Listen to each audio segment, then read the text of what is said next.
Usually, yes. She's going to turn on the big mic back. And keep talking. Keep talking. I will talk. I will talk. Maybe turn the volume up. I'm hearing him now. You can hear me now? Yeah. Okay. There's a Sarah, you can hear me? I can hear you well. Thank you. Laurie, give me a thumbs up if you can hear me. Yeah, there's something coming out of here. I don't hear it. Okay, good. I thought it was hearing. When it says it's happening, it's happening. Well, I thought I could hear it over here. Sometimes you can't hear it too well right now. Acoustics. Okay. They aren't really conducive. Well, we've done everything we can. Okay, how are we doing? Can you hear me? Nope. You're not coming out at all. We can hear you. They can hear me. I'll keep playing with this. I'm gonna I get was like, they can hear me and the people online can hear me. So hopefully if you're recording this, it will be working. It is. Okay, again, welcome to the second session of the Celebrate America 250, Discovering Your Patriot Ancestors.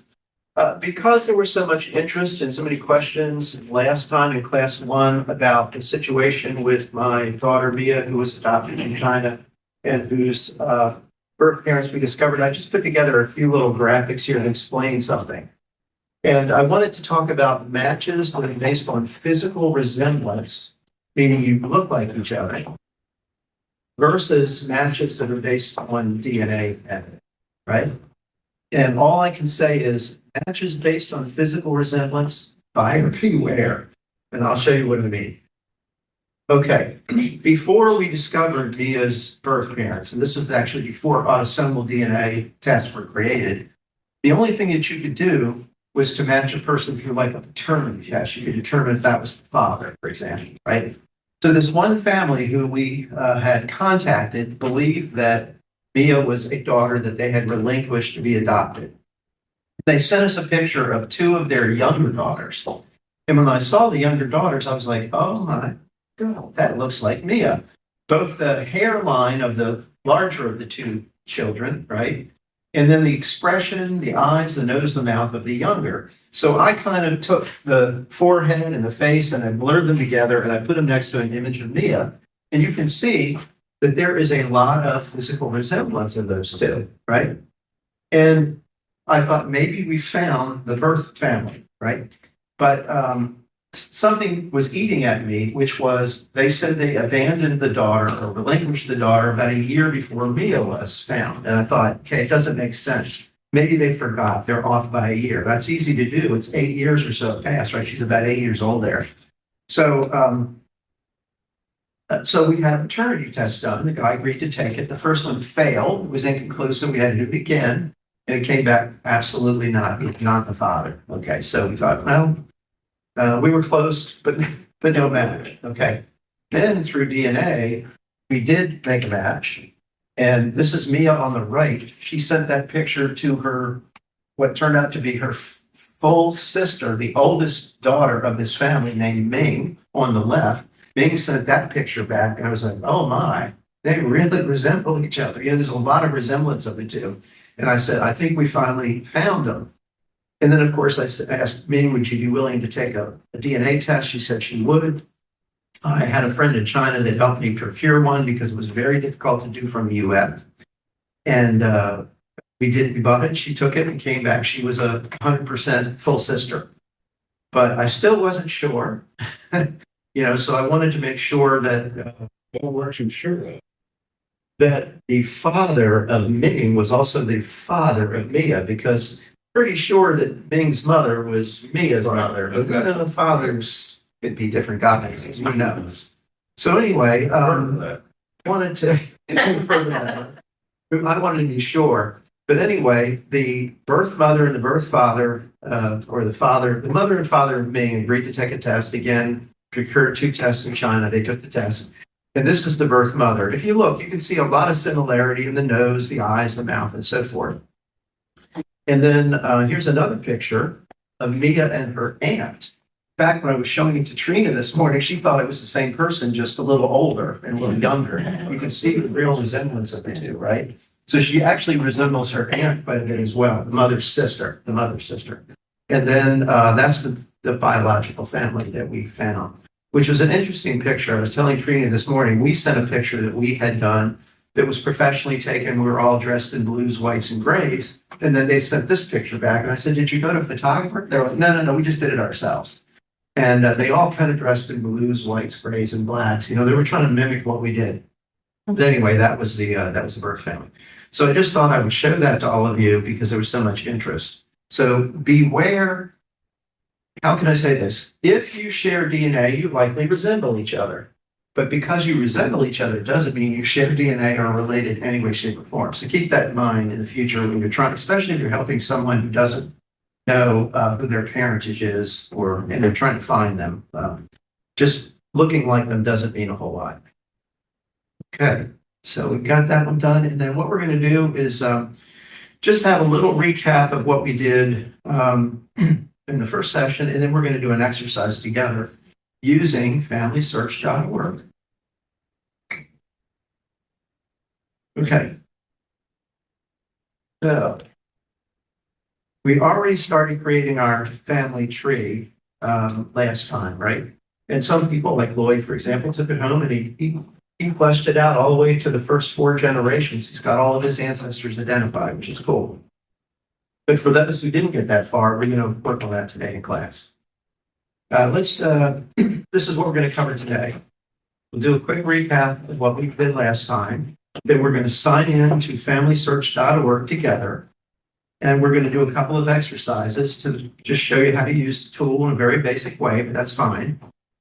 I'll talk a little bit about the primary types of records you want to locate and about what I mean when I say reliable information. Also, I've got a list of other sources of genealogical information, online sources where you can go to find information like Lloyd and I were talking this morning. I mentioned if you're a resident of Maryland, you can go to the Enoch Pratt website and get a free electronic library card. Then you can log in and access any of their genealogical resources that they have online at no cost. And so that's a great thing. Enoch Pratt. You have to be a resident of Maryland. If you are, they will issue you an electronic card. You just fill out a form within a day or so, it comes back. It's just a long string of numbers. That's your library card. ENIDCRAFT. E. How do you spell it? Introductory. It's on the It's on the list. Yeah, ENOCH space Pratt. Enoch Pratt. He was a famous Marylander. I guess he didn't create the library. That would be my guess. Back in the old days, before the internet, we had to go to, crap to get anything. Yeah, that's right. Places like that. Okay, I just listed a few international sources of genealogical information, make the point that there's lots of stuff from countries overseas, like these 2 gentlemen were talking about Ukraine. Well, believe it or not, there would be resources for Ukrainian genealogy that you could find. I just listed a few just to give you some ideas. And then I talk about what I believe to be the best sources of information. And I've listed a few books about genealogy in case you want to read them and get like a good primer. Okay, so this is what we did in the first session. We learned why it would be important to celebrate the semi-quincentennial, the 250th anniversary of the U.S. Gave you a little bit of my background. We went over the objectives, what you should know or be able to do when the course is over, the structure of the course. I then gave a lecture called Who Are You? Discovering Your Family Roots. And we began to create that family tree diagram. And one paper first, and then we created our FamilySearch.org account because we're going to use that to fill out the family tree diagram and find additional information. Okay, so here's the exercise. We're going to start it right now. So what I want you to do is if you're logged on to the network here, it's the password is families with a capital left. It's the guest network, right? Is everybody logged on? Having problems. Okay, Lloyd is logging on. Steve is on. Mary, are you on? You're on. How about Julie? I see Sarah shaking her head. Okay, Problems with my computer. okay, well, we can use We this could one. use Libby's. Okay. I'll come back. And then Laurie looks like she took a break. Hopefully when she comes back, she's online. I know she was going to set up an account. She's going to talk with her sister, I think, who'd done a lot of genealogical research about what she had discovered about the family. But what I'd like you to do is just go to FamilySearch.org and log in. If if you're online. And then I'm gonna exit out of here, because I think I have Family Search running somewhere here, if I can figure out where it is. Let's see.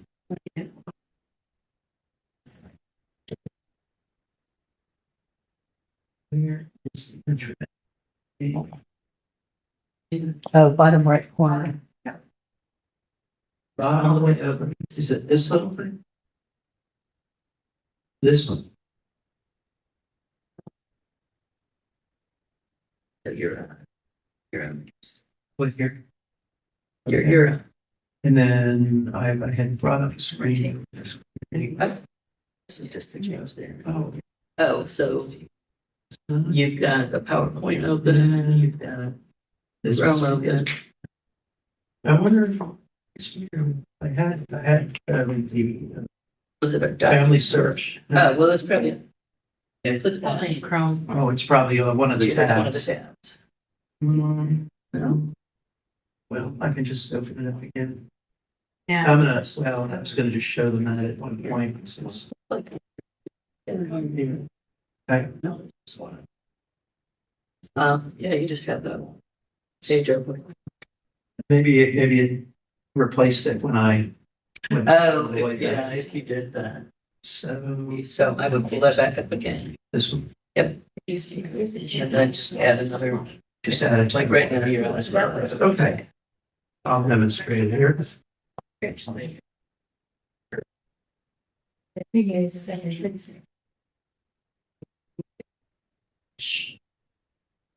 Yeah, but it doesn't, I'm looking for it. I think what you want. So afraid of people. It was the trees, and landscape. I don't know. I don't know. It doesn't matter. It's not a point. Like it's never. I keep figuring out. So. Right. Okay, so the whole thing is. Okay, I can show you. So it's the one that's not Family Searches. So. Look at smart. I didn't know how to spell it. They're written down.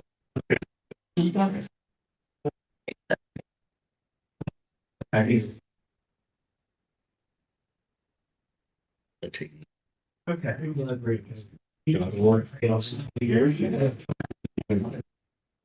So let's see, Lauren, are you online? Thumbs up if you're online and lost in the family. I've never used it. That's Wow. Here's, you give it a try.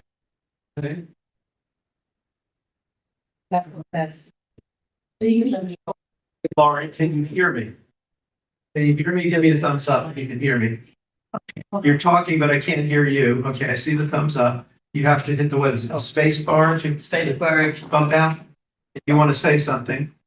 I just want to make sure you're logged into Family Searches. We're going to do this together. I want to make sure everybody's online. I think everybody here is now, and Sarah is. So if Laurie can let me know if you're on FamilySearch.org. Have you logged in? You're still on mute. Yeah, do your space bar once and wait about 2 or 3 seconds, and it should kick on. For some reason, it's not. I can see you. I can see it playing. Oh, right there. Don't touch it. I think. Oh, Yeah, there's you were live for a second there. Try one more time. I think as Trina said, you have to hit it and wait about 3 or 4 seconds till it converts over to live. Okay, don't do anything. There we go. I should. Nothing, just some bad. I could watch it change. I know, same here. Will Okay. I be able to see you if I log into the website? Yeah, I think so. It should You have be a me in little- little Should have both. You should see this and me. Yeah, so you want to log on to FamilySearch.org. I'm just going to give you a second. Did anybody actually go home that had an account try to play with it at all? Oh, yes. See if they- That's the problem with this hobby. Mary, did you try? Okay. Okay. Boy, you obviously Get freaking deep and keep on going. Okay. I got to the point where I didn't know what I was doing. play came up and, you know, that's what my grandparents said. Yeah, At that point, yeah, I didn't know what to do. you didn't know what to do. Okay. Before I screw it up, I'll stop. Okay, Yeah. So you're on search, but what are you searching for to get your discovery? okay. Here's what we're gonna do. Here's the exercise. We're gonna click on the search tab or across the menu bar, I should say, and pull down. You'll notice there's a lot of things you can search for. Records, blah, blah, blah, blah, blah. I would just usually go to records, just as a starting point. So click search and click records. Okay, Question. yes, I don't have any toolbar on mine. should be across I the top. can't do anything Uh-oh, that you're doing on the top. okay, I can't change it to bar. I don't have any of those. okay. Do you still have a PC though? Because you were saying you were on a Mac, right? It's all just Not a seems very odd. Well, Yeah. There's the tree is there. Oh, There's no toolbar. tablets are often. Yeah. Yeah. You're I'm too not far sure. along. Huh? Either back out to some of that. Okay, for some reason, I thought I was in because I saw my name. Oh no, this is the name of who we're searching for. Okay, so I'm going to search for myself. I want everybody to type in their name. You're going to find out there's probably a lot of records about you online that you were unaware of. Really? Yeah. Go through that page where it would go on. Keep our screens private. No, got to show them. I'm just joking. Oh, I see. Oh. Okay, so I've got my name in, I've got the state I was born in and the year I was born, okay? So just enter your name and, you don't even have to put in a place. If you put in the year, it'll find you, let me tell you. But if you put in a place, it'll narrow down the number of entries that come back to you. Everybody done that so far? Yep. Okay, Definitely. and then once you've done that, once you put in your name, you know, the state where you were born or where they told you were born and the year, just click on search. Okay, What's your maiden name? and I'm going to close this little window. They really want me to register for root spec, which is something I should tell you all about. Another thing where you can get a lot of good free training. Okay, Oh, perfect. I encourage our ECE And find genealogists to go relatives. there every year. We do.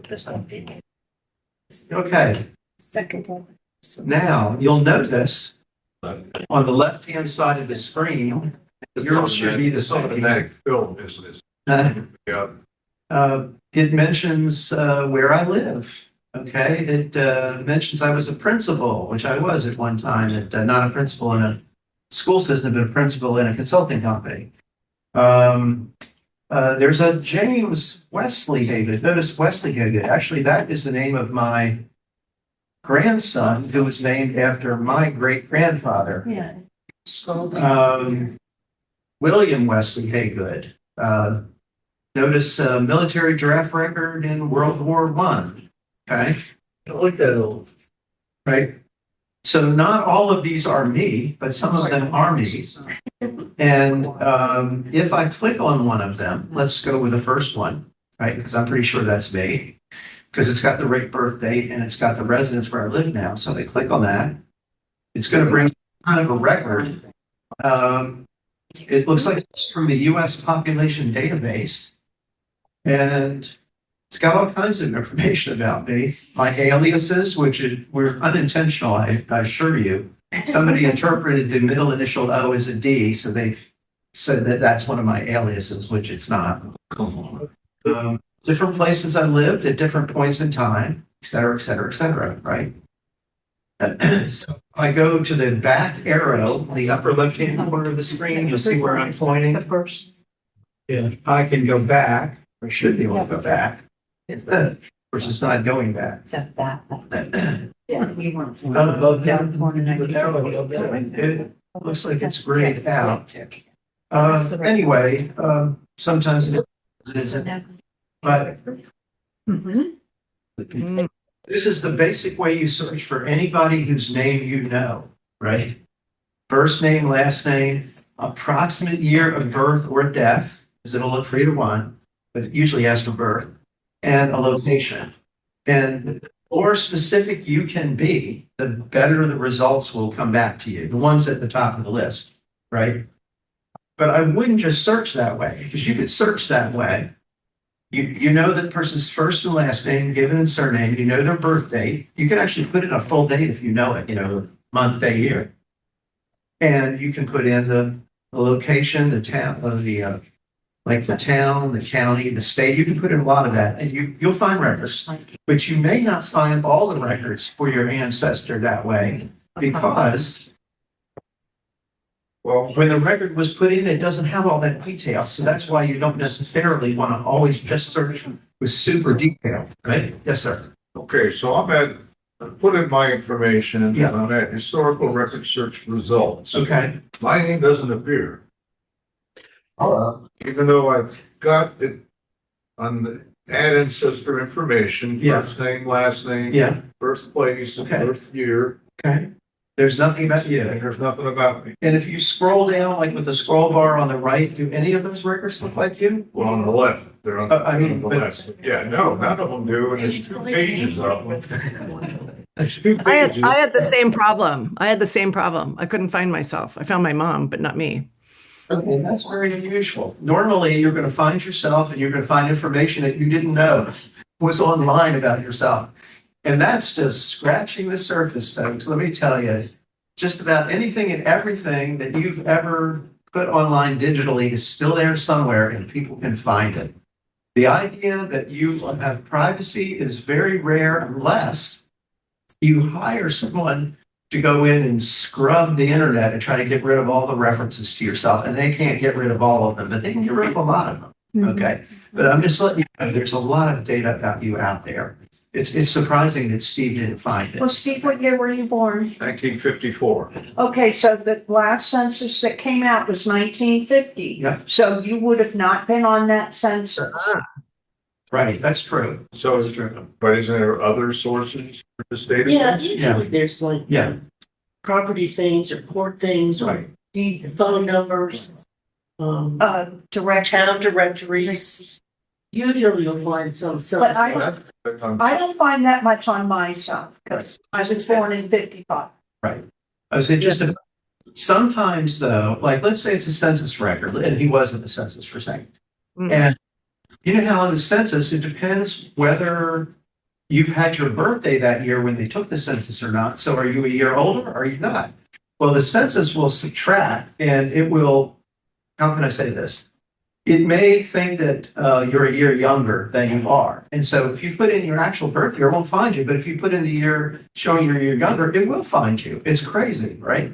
So I guess the point I'm making is there's a lot of information online about you. I just wanted you to start with yourselves just to see what was there. And in Steve's case, he didn't find anything. But I want you to go back. Right now I'm putting in my dad. Okay. One thing I found is that the census, of course, is geographically centered. So if you find the right census page, you'll find all your neighbors when you were a kid growing up. Yes. It's fascinating. Oh, fun. You can't find yourself if you're old enough to be in the 1950 census. As Lloyd said, look for your neighbors because they were asking both human beings and AI to interpret the handwriting of the census taker. And I could not find my grandparents, right?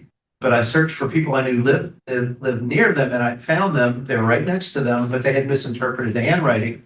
So when they created the index, they had a different beginning of the last name. I think it was L-U-I-T instead of S-U-I-T. Couldn't find S-U-I-T because it wasn't there, they thought. That's how I found it, exactly what Libby and Lloyd said. Search for your neighbors, if you know who the neighbors were. Who were the people that lived on that street next to you? Hey, Sarah, did you do your maiden name? Yeah. Sarah, And then I went back to my married name and there's there's a little bit. I do show up under that, but yeah, definitely should always search by both married name, maiden name, if they changed their name when they got married. So even my father doesn't show up. Okay, very interesting. mm. You're a Okay, very private family. I was gonna say, what is your secret to privacy? okay. So try Be this. honest. Try your mother's maiden name. Enter her first name, her maiden name, her birthplace, and approximate birth year if you don't know it. Usually, if you're within 5 years, it'll find everybody that's within that age range and more. Okay. Hmm. So I'm going to put my father in, and I'll put his birthplace in, Tennessee. Then I'll put the year. It's been a year of it. Let's see what we find. Okay. Now, this is a conversation I had with Mary last week, which was, is it common for people to have a middle name that's a surname of a family member? And I said, at times, people did that. Sometimes you would take a surname, a last name, and make it their first name. I have an ancestor whose last name was Dent, and then they named a son Dent. That was his first name. My son's my first son's middle name is my maiden name. My Okay. mother shows up. Right. Mother shows up. Okay. We don't, and we did it specifically for genealogy, all my sisters, because there's 5 girls. We Yeah. have no Yeah. male savages to carry on the line. Okay. So we each named a kid After with one of Savage as a middle name. Yeah. Okay, so like, I'm looking for my father, right? And I type in his name, James Kingwood. And looking at this going, that's not him, that's not him, that's not him. Well, why is that? You know why? Still haven't found him. I'm just looking to see if any of these are him. There he is. He's down, the first reference to him is 1, 2, 3, 4, 5, 6, 7, 8, 9. He's ninth on the list. Why is that? Because everybody in my paternal side of the family, all men, went by their middle name. Why is that? Because everybody was named after their grandfather, their great grandfather, and it's the same names over and over again. And if you called a person by that name, nobody knew who you're talking about.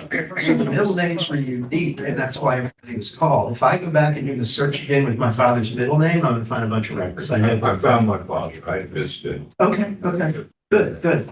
I'm glad for that. So, when you click on an ancestor, In witness protection. And her mother was. you click on an ancestor, you'll get the record that caused them to show up in the index. So in my father's case, here's his World War II draft registration card. And, these kind of things are gold mine, because if it's an ancestor you're not familiar with, you can find out a description, a physical description. How tall were they?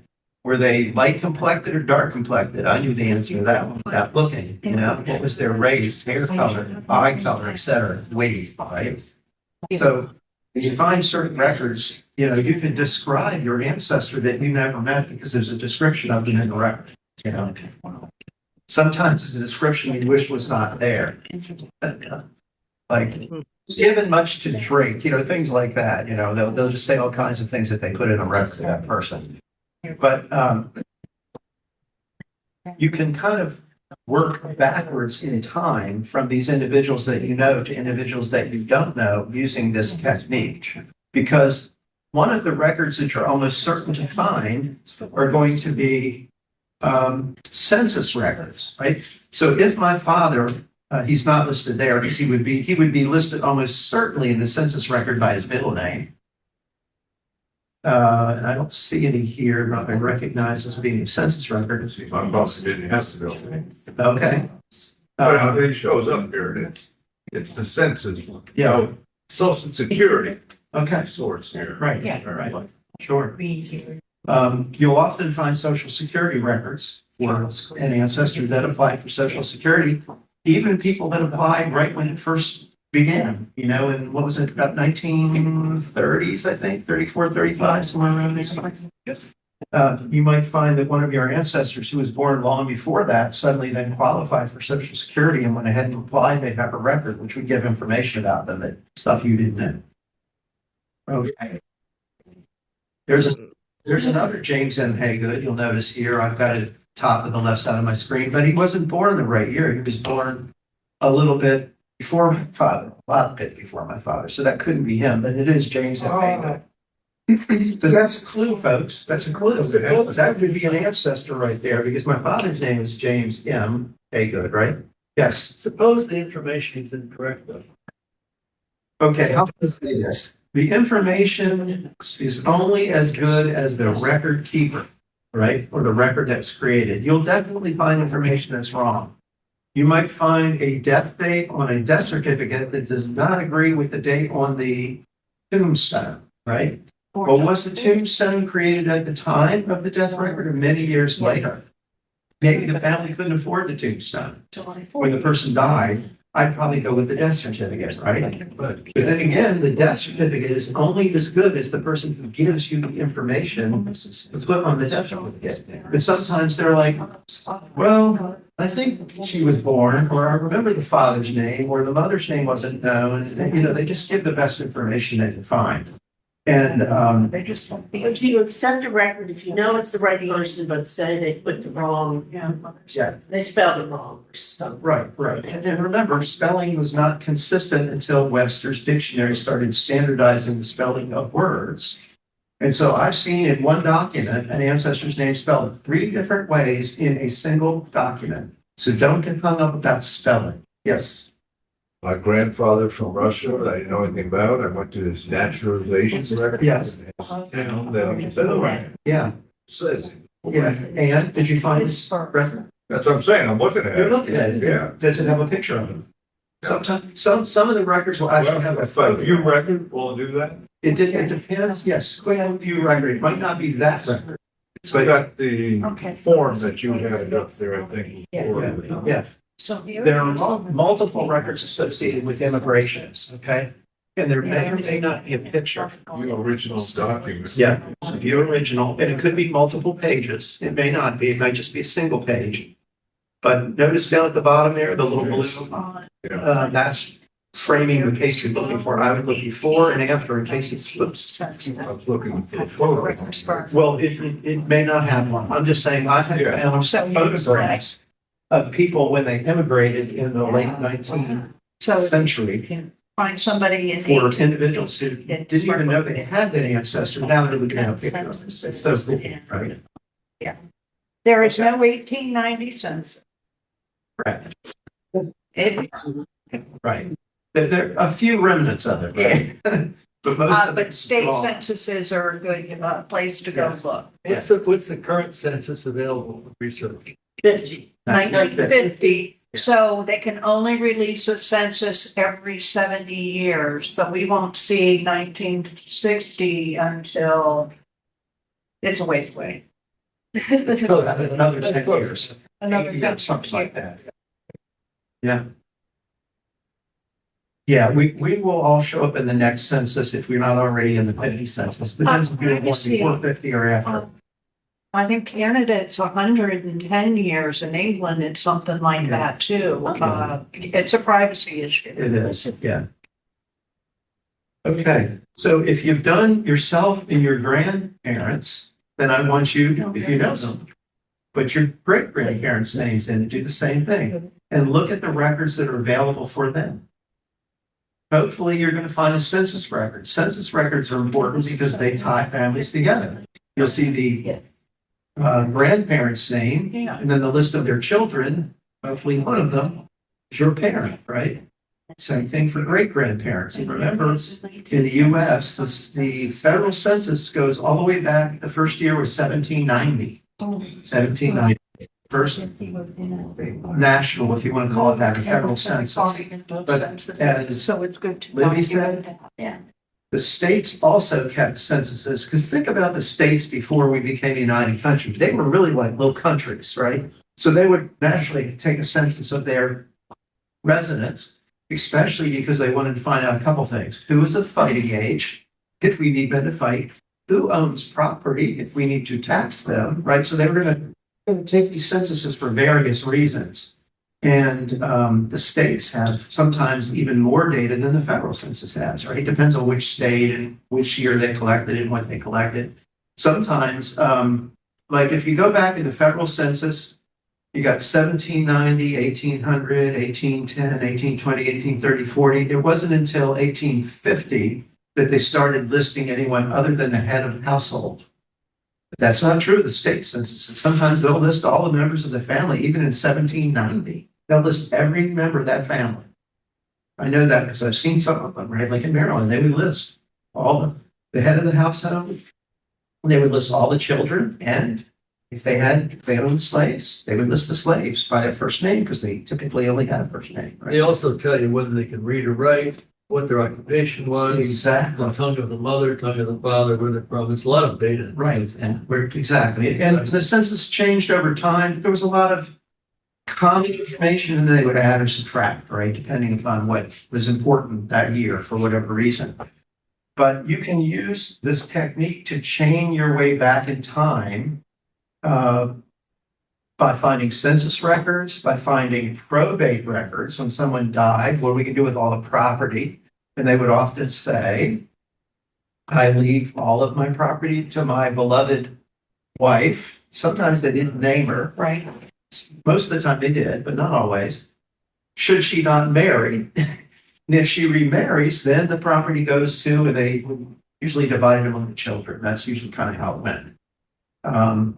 Or sometimes they give it to the children and say, but the mom can live in the house as long as she's alive. You know what I'm saying? They would have different decisions about what to do with all of their property. And that's fascinating too, because in addition to the will, there would be an inventory of everything they own. Why is that? Because just like today, government wants to tax it when you die. They want to know what your estate is worth. So they would have someone come in and do an inventory of everything you own and put a value against it. And then at the bottom, they total it up. And guess what? You then have to pay an estate tax. And it's cool because you could tell if your relative was relatively poor, had very few things in the inventory, or if the inventory went on for page after page after page, you know your ancestor is pretty wealthy. Also, a long will would tell you your ancestor was pretty wealthy. A very short one would tell you probably they weren't too wealthy. And a lot of people didn't have wills for whatever reason, rich or poor or anywhere in between. Yes. Are wills available on the Yes. system? A lot of times a will pop up, but that doesn't mean if a will exists, that doesn't mean you'll find it here. You may have to go to wherever they passed away and were living at the time and find it there. And that could mean a different state's database. In Maryland, they passed a law for whatever reason. I don't know why. The Maryland State Archives was trying to hold on to all their data. And an organization sued them and said, look, this is public data and we should get access to it. So they made it available. It's still kind of hard to get to unless you go to the Maryland State Archives yourself, but you can still find it online. And if you know how to search that database, let me just say this. State archives were not created for genealogists. They were created to store records for the state. And so they're often very hard to use, right? You have to develop some knowledge to be able to use these tools, but the data is all there. It's just learning how to get to it, right? Often they have indexes of information, various databases. It could be land, marriage, divorce, death, probate. And you have to go to the index first, and then you have to know, okay, now what does that mean? How do I go from the index to the actual records? Are the records online? Sometimes they are, sometimes they aren't. You might have to go there, or you might have to make a request of the state archives. I want to see a copy of this will, because I know it exists. I found it in the index. It appears to be my ancestor, and I want a copy of it. And they will make a copy and send it to you for a fee. It's a way to generate revenue for the state. What about immigration records? Usually you'll find those online. At Are least they that's what I federal found. records or are they kept by the state? I believe they're considered federal, right? Yeah, Because you're I entering think the so. country and you have to go through like a customs or Yeah. something. Yes, absolutely. So immigration records and naturalization Safety. records, Right. which are a wealth of information. Oh, absolutely. You know, because they list the town that they came from. Right. And I found some success lately using Chat GPT to find records. So don't, pass up AI because, I had to search for some wills from Baltimore in 1796, and I went on Chat GPT and I went, I need to find a will for blah, blah, blah, blah. You give them as much information as you can. Yeah. And this great big thing popped up and said, go check this, and I found the wills. Wow, that's amazing. Yeah. That's right. As I said last week, the Daughters of the American Revolution has an amazing online database, which you can access for free to know if there's a record there, but to see it, you then have to Then you pay. gotta pay for the record. Right, but it's good to know that it exists, right? That's the key piece of information you need to connect two families. It's really important to know that it exists somewhere. Okay, so what I'd like you to do is take the information you're finding, if you haven't already done so, and add it to your family tree diagram. And I have some additional ones because once you fill up page 1, you're going to have to go off through whichever line you're looking at, and you're going to continue going backwards in time. And last week I gave you a DAR chart, and the reason I wanted you to start with that was if the people were numbered, remember? You are person number 1, your father is person number 2, your mother is person number 3, your paternal grandfather, your father's father is person number 4, and so forth. But when you get to the second page, you're beyond number 15 or 16, you're going to have to figure out whichever line you're going through. So like in Lloyd's case, he was looking at Lewis Dim, and if he wanted to keep the chart going, he could put Lewis here on the second chart as person 12, and then he could put the next generation and number to keep it going. So I'm going to give you one of those just in case you need it. It's easier to see if you have this. You gave her one, okay. If she wants one that has no numbers on it, if she wants to continue the numbering system for page 2. Okay. So you're welcome. Okay. Just another one for when you go from page 1 to page 2, so to speak. Okay.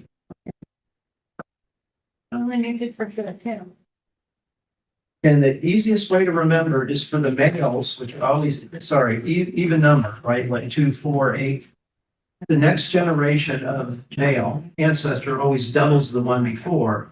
And then his wife, if you've gone from like 8 to 16, his wife will be person 17. If you know what I'm saying. No. It's important to keep this numbering system going so that you can understand the relationships of all these people. And if you build a file system, you can use those numbers to quickly identify, oh, okay, I'm in this generation and so forth, and I know what the person's number is. It's definitely very helpful. Okay, so how are we doing time-wise? We're doing great. You're good. Yeah, Okay. 25. So- Well, let's have a Yes. quick question. Yes. What do you suggest if you hit a complete dead end? I've just hit a dead end with my great grandmother's parents. So It's dead called a brick wall because you feel like you've just hit a brick wall and there's no more information, right? Yeah. This is when is you said your grandmother? my great grandmother. Great grandmother. Okay. Tell me something about your great grandmother. Where was she born? Where did she live? Where did she die? So I can say I think I can get back to her parents, Okay. but I can't get further than her mother. So I can't get Okay. further than my great great grandmother. And they lived in Albuquerque, New Mexico. Okay. Albuquerque, New Mexico. This is the great great grandmother. Great great great grandmother. So, yeah, so 3 greats. Great greats. Yeah. Get that. There's a couple things you can do. Let me give you an idea here. I think I mentioned this last week. FamilySearch.org, which you're on, actually has a new, they call it an experimental tool. I don't know why they call it experimental because it works really well and it's been there for a while now. I'd say it's been there for more than a year. But I'm going to give you the URL to log on to. So you're in FamilySearch.org.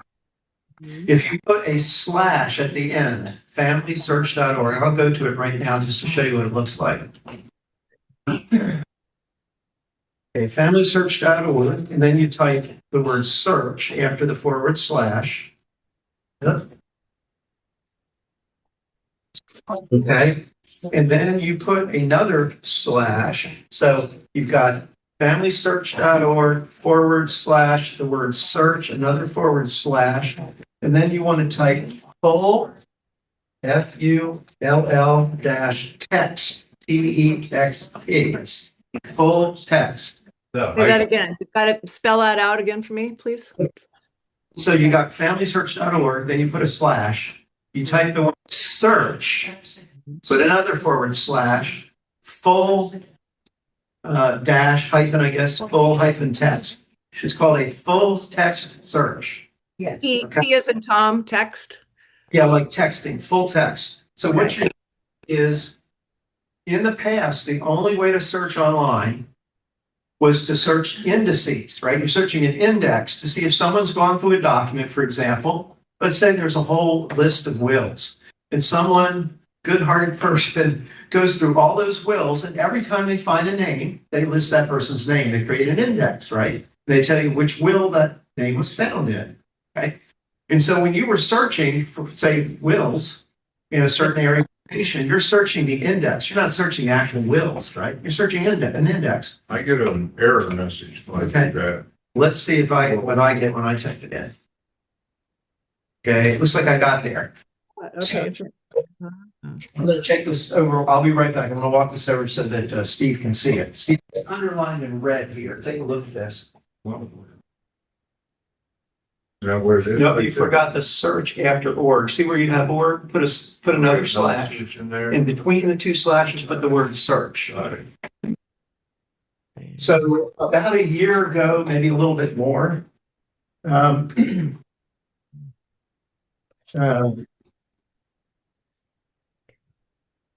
Family Search developed a new tool. They called it an experimental tool. It was called full text search.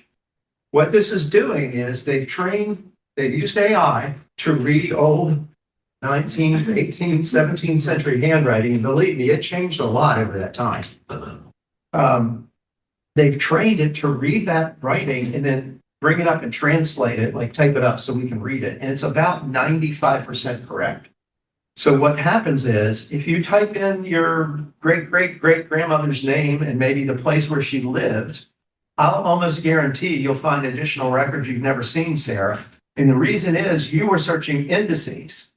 Now you're searching the actual documents that have been scanned online because AI is reading them and it's looking for that name. And what I would put in here is the name, and I would put in the place. That's the minimum. Because if you put in just a name, well, can you imagine how many records it has to search? Everything is scanned. I got it. I got all the because I did the wrong search. I got tons of records. So I'll put in the name. I'll just put in a name. This is the person where I've hit a brick wall. Mhm. Jesse Birch Suit, who I believe to be my fourth great grandfather, and I'll just put Maryland. Mhm. And it says, okay, Maryland, United States, and I hit search, and I'll probably get about 90 records. Let's see. Maybe not. Oh my, no, I got 326,000 records. So I'm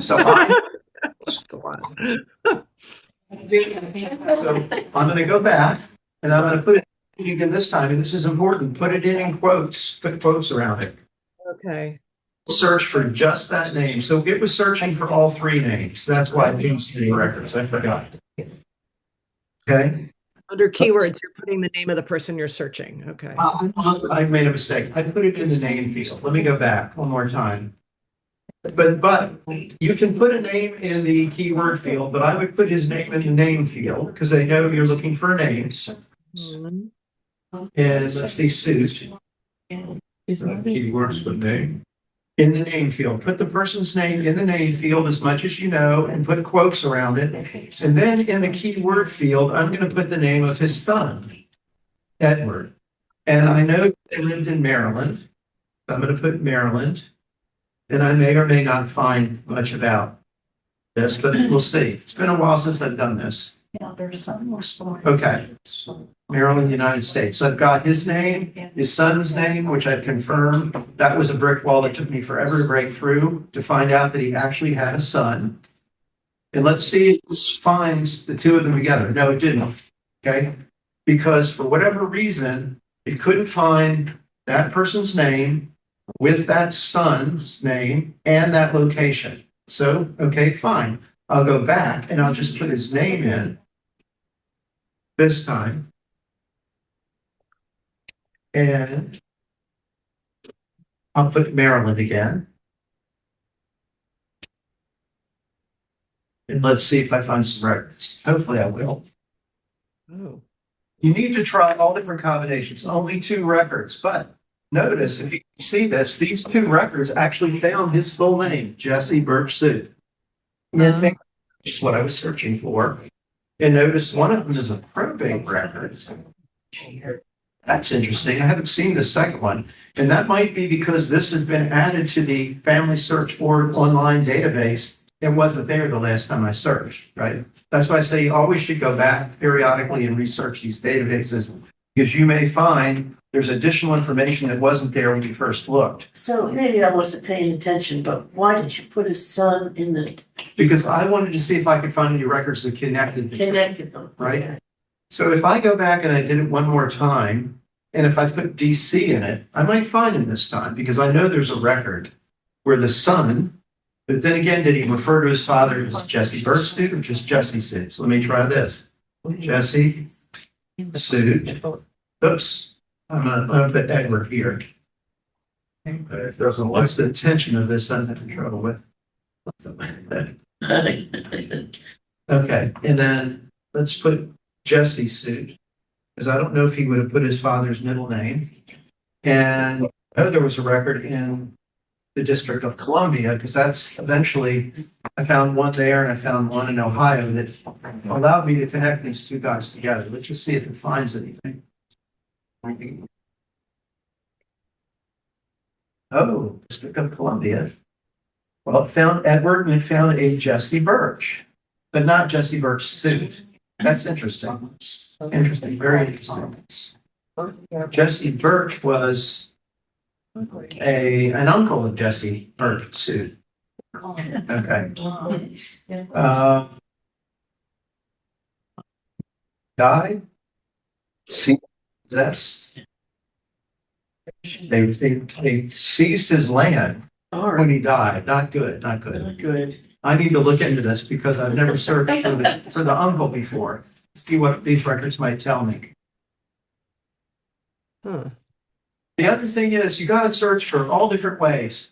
First name and last name only. First name, middle name, last name, if they have a middle name. First name, middle, initial, last name.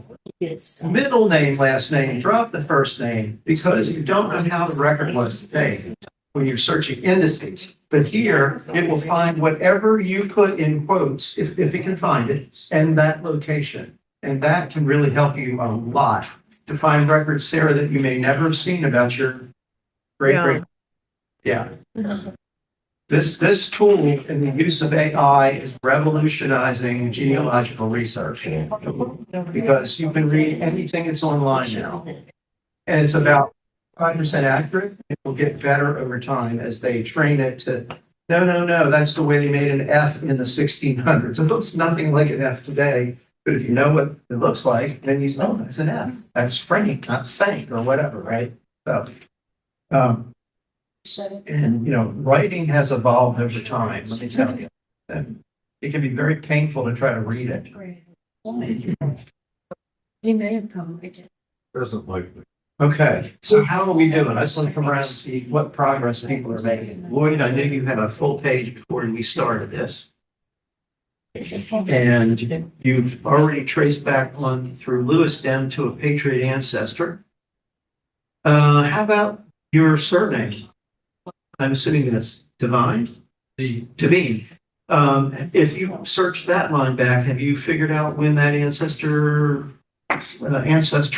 might have come into the country? Yeah. In the 1870s. Okay, so that would not be one to look for a Patriot ancestor. But No. what is Jules Devine's wife name? If you can find that, her line might go all the way back to the late 1700s, and she may have had an ancestor that was considered a patriot, right? All right. Yeah. Okay. I'm just saying if you can find her name. So you're going to look for Jules, and you're going to see if there's any kind of a marriage record or a probate record that would list his wife by name, or a census record that would list his wife. And here's something, I'm just giving out all kinds of little bits of information that I've learned the hard way. When you look at the census records, remember we were saying if you can't find someone in the 1950s, but you know where they lived, you remember the neighbors, look up the neighbor's name, right? The same thing is true in all other censuses. If you find people living next door to each other that had the same surname, I guarantee you they're related. Okay? If you find people living next door to each other that don't have the surname, they're likely related. Why? Because their daughter married into that family and her mother and father have a different surname. You don't know what her surname is because she got married and changed it, but they're living right next door to each other. So proximity of your ancestor to other people in the census shows probably other relatives of yours through marriage and lineage and DNA that you didn't know about, right? So always look at the records. What I do, not only the people just above and below, I search usually 3 or 4 pages before and 3 or 4 pages after, because depending on how the census taker is going, they may be going down one side of the street, right, to farms or whatever. And then they turn around and they come back up. Well, your ancestor's brother or aunt or sister might be living on the other side of the street. And so they're a couple of pages apart from each other, but they were actually living right across the street from each other. But you can't tell that because of the way the census taker went. Now, if it's a city or a town, they actually list the numbers of the houses. So you can get a sense of the proximity of where those houses are located at each other. And it's on the far left side of the census. You know, actually lists the numbers on the street. And you might find 1853. 2 related people 2 or 3 pages apart because of the way they went down the street and got all the way to the end and then they came back. So always look in proximity and you're going to find people. Every time I run a search, I get an error message. Uh-oh, on that No side. matter what name I use, Okay. You say error message. Okay, well, I get a put the 404. name, put the name, here, put in the name. I do. I put it in the name field, I put Okay. a quotation mark. Okay, and I would say, just put it, is that CAR for the last name? Car? That's not me. I don't know what that's up there for. Oh, that's an example. I'm sorry. I thought, okay. Yeah, put in the name. So I'm, I would probably put in less than the full name. well, that's what I did. I said, I have the actually full name and middle name, and Okay, that it's a senior. okay, So I just tried to do L. okay. Lewis, Pullman, okay, quotes. okay. And then West just put in Virginia. a state, WV. Well, it's- Yeah. Oh, and then you're gonna have to type, okay. Now, did you notice which period you clicked on? Click on that West Virginia again.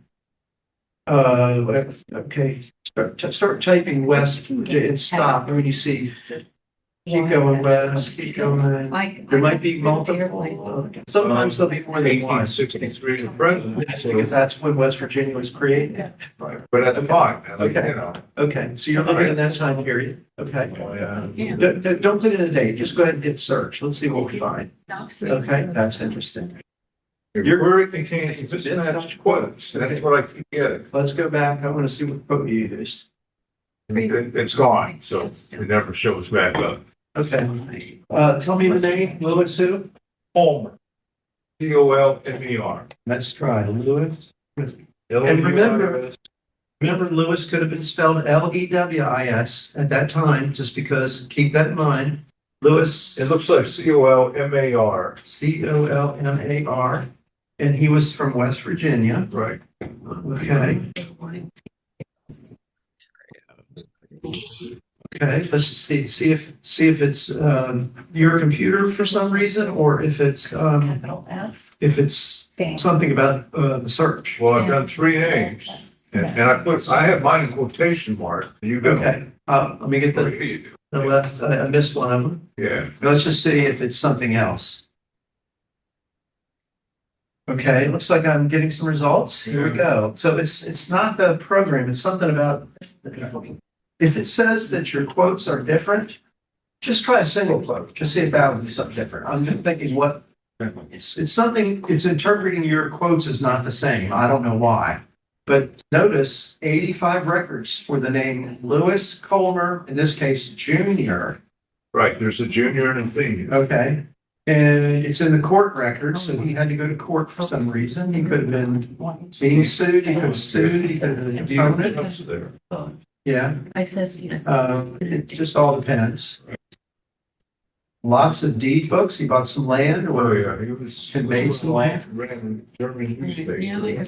okay, here's an appraisal record of probably some real estate he owned, land records, more appraisal records, death record. That's really important. Let's just see if it's him. I'm gonna open this one up.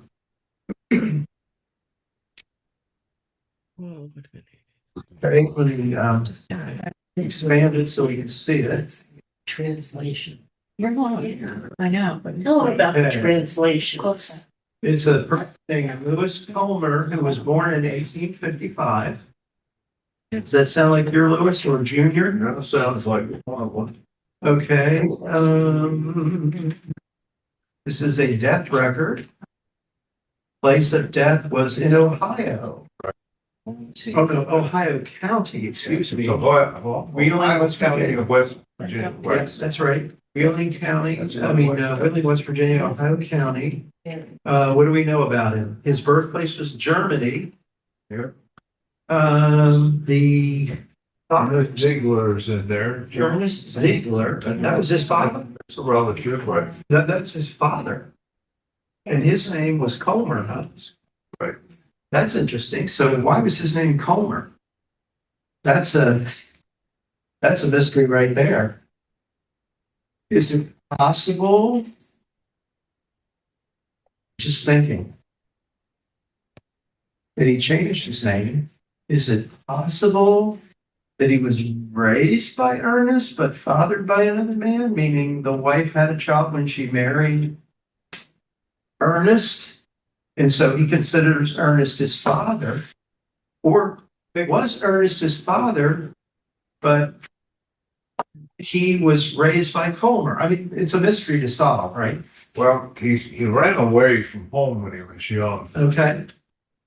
Story that I have. And he was born in 1855. So in 1945, he was almost 100 years old. He was 90 years old. So, but there was the First World War where it probably wasn't popular to be German. I'm just thinking it certainly wasn't during the Second World War. A lot of people changed their names because of that. They didn't want to be affiliated with Germany, right? So they changed the name. But this is definitely a mystery worth looking into. But this is so cool because you also have the mother's name, Joanna. Well, that's the maiden name. Okay, right. See it there. But look who the informant is, Lewis Colmer. So my assuming is this would be the son, Junior. And we know who the undertaker was. We know where he was buried.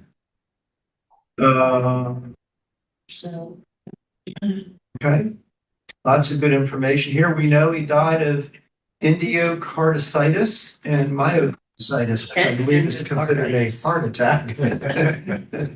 Okay. We know when he died. December 5th, 32. The doctor certified it. Usually they talk about how long the person's been under their care. If he died from a heart attack, not long, you know what I'm saying. It wasn't like a slow thing that took weeks to die, probably died quickly. If he had a heart attack, wait a minute, just noticing something. This is not Lewis. That certificate is for Elizabeth. Elizabeth. This is for Elizabeth, not Lewis. Lewis is who she was married to. Oh, So then Lewis is giving the data about his wife, Elizabeth. this is all about Elizabeth. This is all about Elizabeth. Yes. So this is when Elizabeth died, December 5th, 1932. Elizabeth was born October 7th, 1855. She was 77 years, 1 month, and 28 days old. She died October. When did she die? She died October 15th. Unfortunately, about a week before her birthday. She would have been 78. She didn't quite make it. Okay. A lot of times where they list a death, they'll list a lot more information than this. Sometimes you'll even see things like suicide. Seriously, they'll list it if that happens, right? What's the name Ernest Ziegler there for? That is her father and her mother. So that makes more sense now. Okay. I was thinking this when I saw Lewis pop up, I was thinking his death certificate, but then I went up to the top and said, no, it's for Elizabeth. So that makes a whole lot more sense. Her father was Ernest Ziegler, and her mother was Joanna Schwarzfeger. So if you wanted to search either of those lines back just to understand more about your German ancestors, you've got a great start right there. But when she married Lewis, her last name was probably Ziegler, right? Well, that's, We're assuming. She took the father's name. Here, look at this. actually, I have it in Caroline, well, no, okay, that's the junior. Right, this is Eliza Ziegler. this is Elizabeth, but notice how Eliza is a shortened form of Elizabeth. Sometimes it was a Yeah. what's the word I'm looking for? That's cool. Her name, they might have called her A Eliza, nickname. a nickname, but they might have called her Eliza as a nickname, So that's, or it might have been an That's the abbreviation for junior. Elizabeth. Yeah, so there's also a senior. okay. Sons of Mr. But you can tell from her birth date that she was born in 1855. Typically, not always, the husband's a few years older. He was probably born about 1850, I'm just guessing. So that would narrow it down as Lewis Senior or Lewis Junior from your reference. Yeah. Okay. Did you try the single quote to see if it did anything different? So that's It that. didn't work. Okay, so there's something else going on there. Not good. The only thing I would say is this. This program is still a little bit glitchy. So what you might want to do, Steve, is just back out of it, retype the URL and go back in and see if it works. And it might work fine. Lloyd, for fold 3, same thing. Sometimes you're in fold 3, it's not quite working. Just get out of it, go back in, and you might find exactly the record you're looking for. I don't know why, but it's a little glitchy. I mean, I just searched for Elizabeth Coleman and it worked, Perfect, good. using the single quote. Okay, good, well, good. So maybe there's something about yours, it's not recognizing the double quote on your system for whatever reason. So this is interesting. Allegheny County, Maryland Genealogical Society Obituary Collection. Yes. This is one of the records that came up. Is that because, let's see, where did she die? Let's take a quick look. Where did she die? Oh, I got to move it this way. Oh, wait a minute. Oh, wait a minute. She died in West Virginia. Oh, where is Allegheny County related to West Virginia? Aren't they right next to each other? Anybody know? Allegheny County, Maryland, and West Virginia is right on top. Garrett, Allegheny and Garrett. Then you've got Washington County. Right. I think it's a couple of counties. It's right below Allegheny. Okay. People talking that we can't hear, so. I'm sorry. We're just trying to help Steve figure out why there is a death record for one of his ancestors in Maryland when she died in West Virginia. And I'm thinking it's because they're close to each other. She probably appeared in the local paper. They clipped it out and put it in the genealogical file in Allegheny County, Maryland, because they're close to each other, right? Which also brings up another thing. When you're searching for records about ancestors, you have to know something about not only geography and history, you have to know about the history of the boundaries that change. Because I was looking at something the other day. I was reading, you remember when Abraham Lincoln declared the Emancipation Proclamation? Everybody said, oh, he freed all the slaves. No. He freed the slaves in the states that were in rebellion, all of them, right? No, he didn't. What do you mean, no, he didn't? Read it sometime.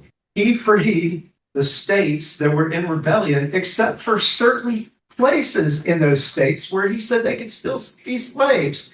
And one of the places that he accepted, all the counties in Virginia that are commonly known as West Virginia. I don't know what went on there. What was he thinking? Clearly, there was some constituency he didn't want to tick off, right? And even some of the true southern states, he he excerpted certain counties and said, no, they can be slaves still. It's bizarre, but there had to be some thinking behind it. So you'd have to look to a historian to explain why did he accept certain places you can keep the slaves there, but not everywhere else in the state. Makes no sense, right? There was a reason for it, clearly. He didn't do this in every state, only a couple of states he did this. So something was going on in his mind that he realized if I go that far, I pushed them too far, I pushed them off the cliff or whatever, right? So the reason I'm saying this is he referred to the 42 counties in Virginia that are commonly known as West Virginia. Sarah, I'm telling this story for you.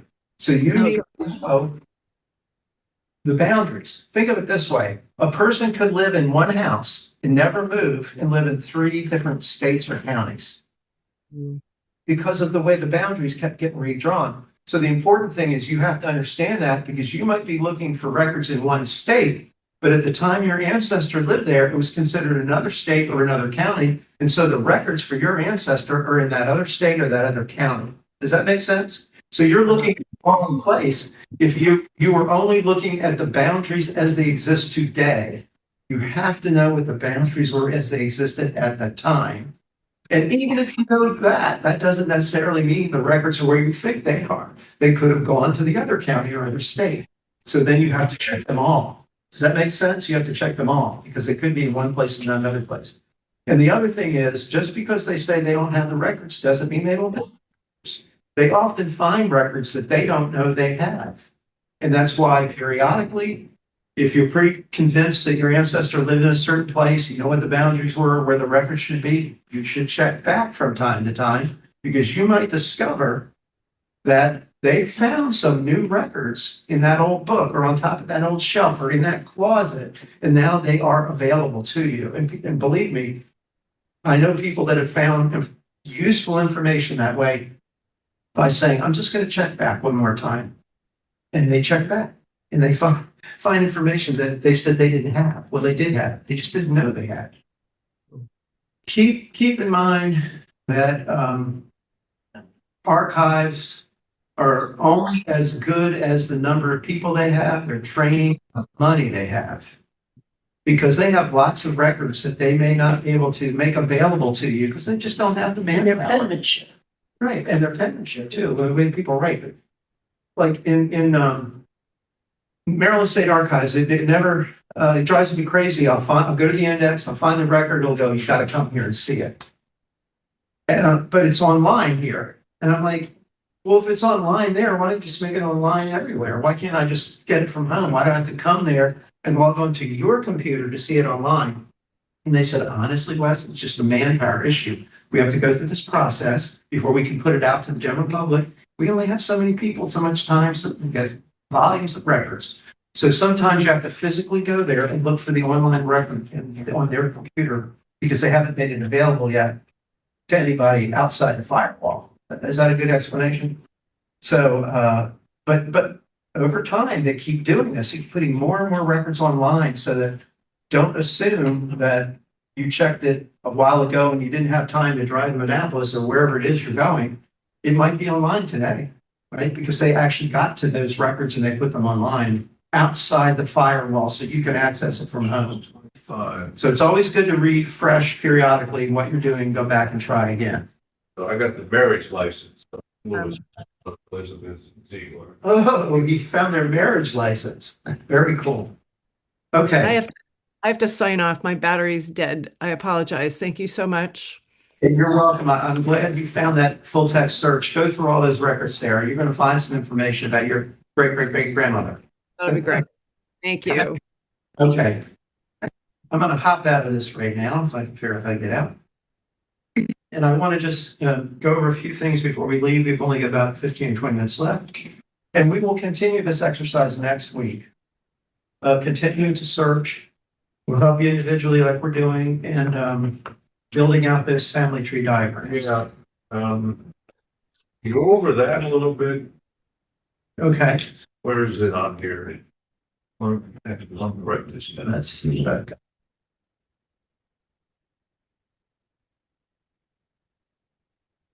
Let's look. just gonna get us some stuff.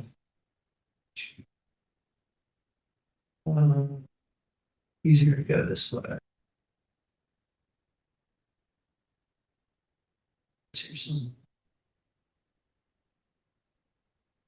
Sorry. 11.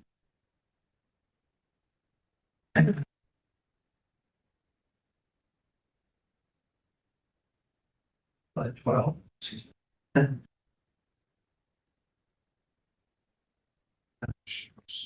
Finish the class up today. So, She was old. this is the exercise we just did. We started with your name, then we did your parents' name, your grandparents, your great grandparents, etc. You always start with yourself and you work backwards in time. If somebody tells you you're related to so and so, in the 1700s, don't believe it. I mean, it's possible, but don't believe it. It's better to go from yourself and work backwards than to start with that person and try to come forward. It's possible, but I wouldn't necessarily believe it. Okay. Remember what I said before. You're looking for primary sources to prove these relationships between yourself and your ancestors. So what do I mean when I say a primary source? Well, birth certificates or birth records. Certificates really only came along in the late 1800s, except for maybe in this area of Baltimore City. They might have been much earlier. But before there were birth certificates, there were records, right? The state might have kept a record of your birth in a big book somewhere. Okay, it's not a certificate, but they logged it in, when your parents reported it. Before the government kept these records, the churches kept these records, right? So when I say birth records, I'm including both certificates, which are issued by governmental authorities typically, or before that, records kept in a book by the government, and before that, the churches. But any of those are considered a primary source. Okay? Marriage certificates, marriage records, same thing. The government started issuing certificates when people got married, but before that, they kept records, right? People had to go and declare they wanted to get married, and they would record the date of the marriage. Okay? Death records, again, late 19th century, sometimes a little earlier, depending if it's a big metropolitan area, but they're relatively recent things, death certificates. But death records go back also, they would record them, right? These people died on this date, time, and so forth. And again, before the government kept these, the churches did. They would keep records of birth, marriage, death. That's what they kept. Okay.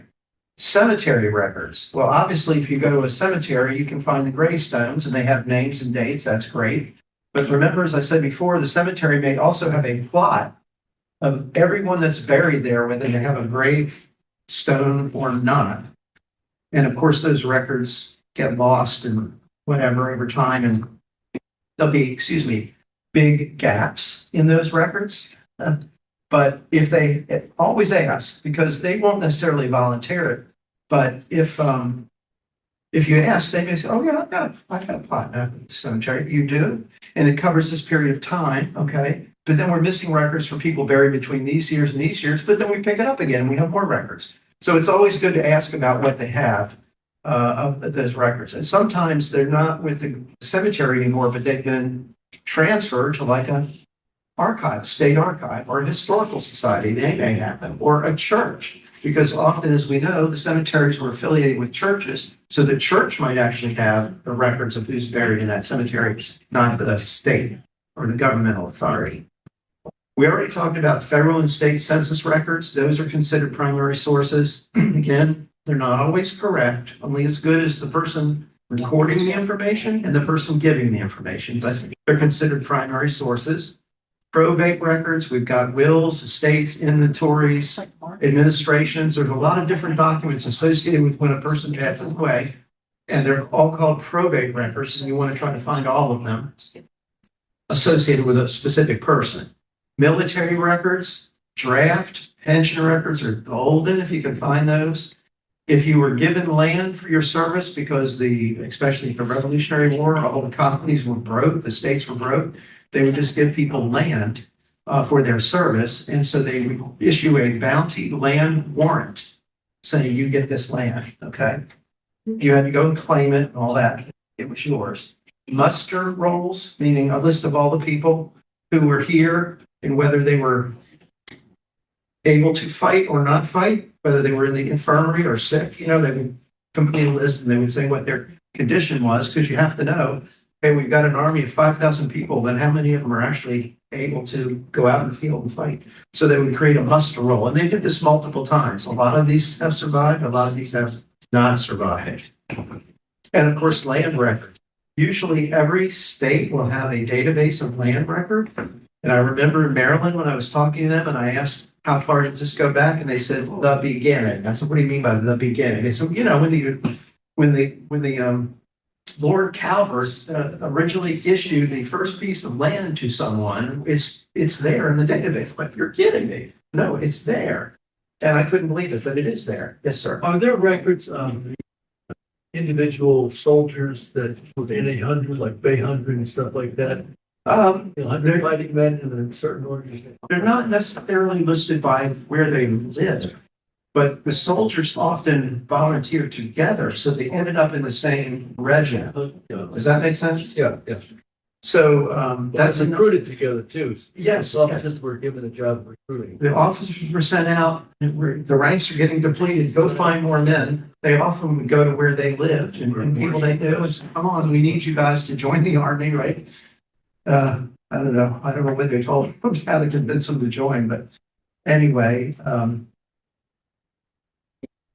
if you know what they call them, friends, associates in your network, you heard this concept, it's called a fan.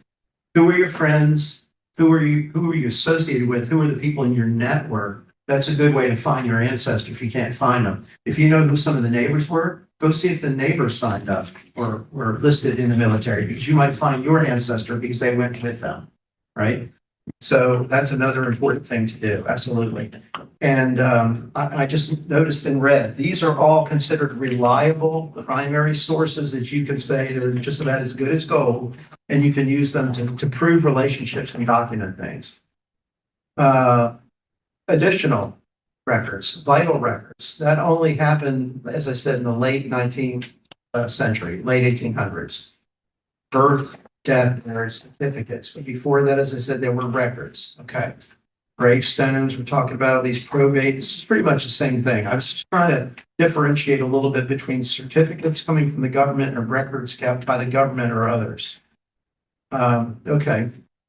Other sources of genealogical information that really help you tell you the story of your ancestors. There are obituaries in the newspaper, marriage and death notices, anniversaries. Unbelievable. I found anniversaries of ancestors. They talk about how the house was decorated, what colors, who was there, what gifts were brought. I mean, all kinds of rich information about your ancestors. You can just envision the whole thing happening because it's in dull detail in the newspapers. I guess they didn't have as much to write about in those days. So they would write about something like an anniversary party or something. Court records. Believe it or not, your ancestor probably ended up in court a lot more than you think they did for various reasons, whatever the reasons might be. Land disputes, physical altercations between people, whatever it was, they ended up in court. And you kind of hope that there are court records because they usually start with the deposition by the people that are testifying with their name and their age. And that can be a key to knowing when that individual was born. And then you've got a date that you can search for. City directories. I think I mentioned this in the first week, right? We used to get these when we were kids, big, thick books that had everybody by address. That's important to put your ancestor in a certain place in a certain time. City directories. Okay, high school yearbooks. Have you ever? Now high schools are they're considered history. Our yearbooks are considered history because you can go back and find pictures of us when we were just kids, right? But that's an important source of information. Diaries, if you can find them, they're great. I just wish more people kept diaries. Family photographs we talked about last week, and I think it was Steve, immigration and naturalization records. Steve, there are a bunch of records associated, not just the one. Over time, you'll learn what all they are, and you want to look for each one because you may find even more information about your ancestor renouncing allegiance to the King of Prussia is they come into this country and, say their allegiance is to the United States. It's interesting what you find in these Oh, records. Yeah. diaries in there. Diaries? Yeah, how do you find, I mean, do people digitize them? They usually end up often being donated to historical societies or state archives, and they're either a physical diary or they might have scanned them in. Absolutely. But as I said, you just wish more people kept them, because then you really have a rich story about your ancestors. Oh, yeah, years ago. Oh, really? Yeah, but nobody wanted them. Oh, my God. I was hoping my nieces would want them, but no. they Well, don't. I would say donate them to a historical society or a state archive in the place where your mom was associated with, because somebody could want them in the future. Yeah. And they'll want to read a story about how she raised you up or didn't raise you up I or think she whatever. mostly just kept, it was, 60 degrees today. Kind of sad.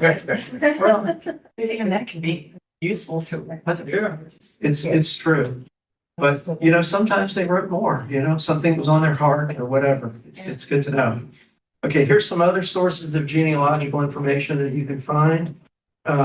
Databases, we've been using FamilySearch.org, you can get that for free. Ancestry, you can use it for free at the library. MyHeritage, I believe that one is on Enoch Pratt Library, I think you can get it there. Find My Past, I've not really used that one a lot, but it's starting to gain some traction. And there's something called Geni, Geni, that you can use a free version or you can pay and get an online version. Again, it's just another way to connect with people who might be researching your same family line. So I got a question. Yes. If you don't mind. Yeah.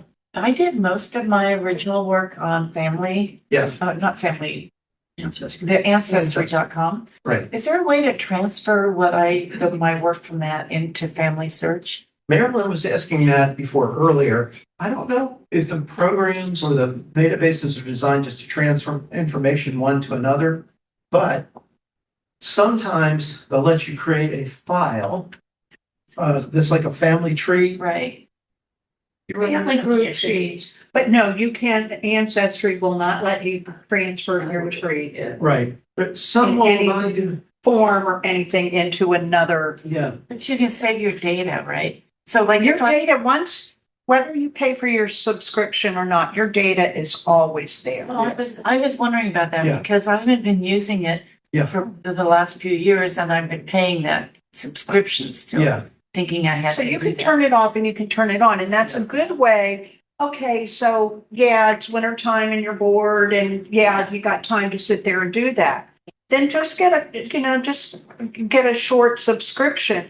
And then just when you're ready to go back on again, call them and they'll give you a deal. They will. Okay. Always call them, they'll discount it. I just did that recently, saved myself $65. Yeah, just I by have to calling. say though that Family Search has so much better information because and I think it's because real researchers have used it more. And when I got really far back in my ancestry, I would find polls that people would Post. the name and stuff like that. With the stories were amazing. Yeah, Then in family and ancestry.com, you don't get that. And you get some spurious information sometimes that yeah. Well, really- I've got a public tree on Ancestry and I document everything and I put it in Ancestry. Yeah, And I'm willing to share all of that information with anybody that's Yeah. wants to use it. Yeah. So we were just on Family Search with her, looking for when her great grandparents died. Couldn't find anything in Family Search. I'm in Ancestry and I got his death certificate Yeah. right away.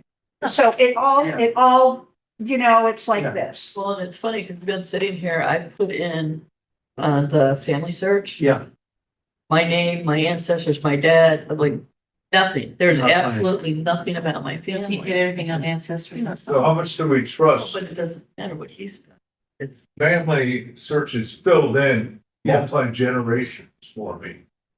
Great grandfather. Be careful. All I can say is Yeah. be careful when they say, oh, we believe this to be your Well, they didn't, great I mean, grandfather. it's just on my You gotta look family at the tree. source to see if there's any sources. I didn't, They had it. they did, they had it.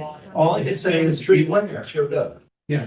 When Well, I built, just the beginning of it, then Yeah, Family Search populated Yeah. my genealogy Yeah. and I have it on answer and I'm like going through it and I'm like, well, that's wrong. Yeah. Well, that's wrong. And then do I want to take the time to go in and sort everything and correct these people? No. No. So you're on Ancestry? I'm on Ancestry. Yeah. I liked Ancestry, but, Yeah. I did find is that the further back I got, the more guesswork there is, you can't just take for granted when more people agree with it. Well, they'll say, oh, here's again, they say these are the parents and they have no sources. Right. Well, just ignore that right away. Yeah. Yeah. Yeah, because, And double check the dates, because a lot of times the date doesn't, oh, yeah. it's impossible. That Yeah. they weren't born that. Right. Or if this guy got married to this woman, she's 20, he's 120. No. Oh, and I love it when they put up photographs from the Revolutionary War. No, that's not. One of the things you'll find, and I've found, is that your ancestor is also somebody else's ancestor. So if they created a record of your ancestor that's their ancestor, it could be wrong. Yes. There's a good chance of being Well, wrong. And then you've got to try to change that entry, Right. which is not always easy. Well, I find too that in Ancestry, there are a lot with DNA testing that was done. I had a lot more people asking me questions about, what about this? This is what I have here. Is this true? Is this correct? Or I would recommend, Lynn, you use as many different databases as possible. Buyer beware, because some of them could be wrong.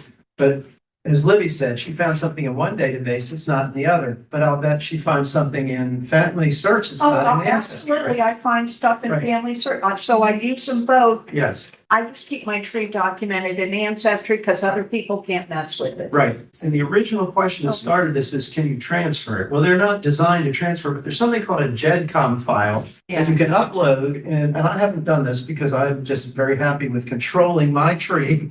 I don't accept anybody saying, oh, yeah, that was sure, that's right. Because I know it's not in many cases, like you said, right? So that's why I don't want to use that. I uploaded mine once to make the DNA connections, and I don't Yes. remember which one I Yeah, uploaded it to, but it allowed them to check the DNA yes. yeah. and get file. My heritage that's another one. I think I listed here. Yeah. That's a great one for matching to people through DNA. Right. If you've had the DNA test and you've uploaded it to my heritage database. Yes, in Ancestry, I'll get records from so-and-so is your third cousin removed. What the heck is a third cousin removed? You probably shared great-great-grandparents. Oh, okay. So, I'll try to bring a chart next week that shows what that means so you can see the relationship, because it's hard to get your mind around. and what's Right. kind of a cool chart, if you go back 10 generations, how many great-grandparents do you have? Yeah. It's like A zillion. 900 some odd. It's a lot. Yeah. A lot of DNA spread. I was saying, it's about 21 to 22 generations, you have a million ancestors. Yeah. Yes, On the Family Search. Yeah. My dad's second wife, they listed totally wrong. So okay, that would cut out my two half sisters. okay. And so is there a way you can correct that and go, no, you got this wrong? It depends. Because whoever that is, it's. Yeah. In some databases, they'll allow anybody, it depends whether the tree, if you want to call it that, is public or private, so you can go in and change it yourself. But I think I told you guys a story the first time where this one gentleman and I were comparing this one who knew the most about the family. And we both said, that couldn't be right. So he went in and changed it. She went in and changed it back and then locked it so that we couldn't make it. She was convinced it was right, and I've now proven it was wrong. I have a document that proves But it. you can go in Yeah. on Family Search and you can change something in your tree. Yeah. But you do have to source it and explain why you're making that change. Yes, and he did that, but she didn't. They can change it back again. And they can change it back. This up because we'll run out I know. of time. Okay, I think we're just about done. Is there a way to print your family tree, Family Search?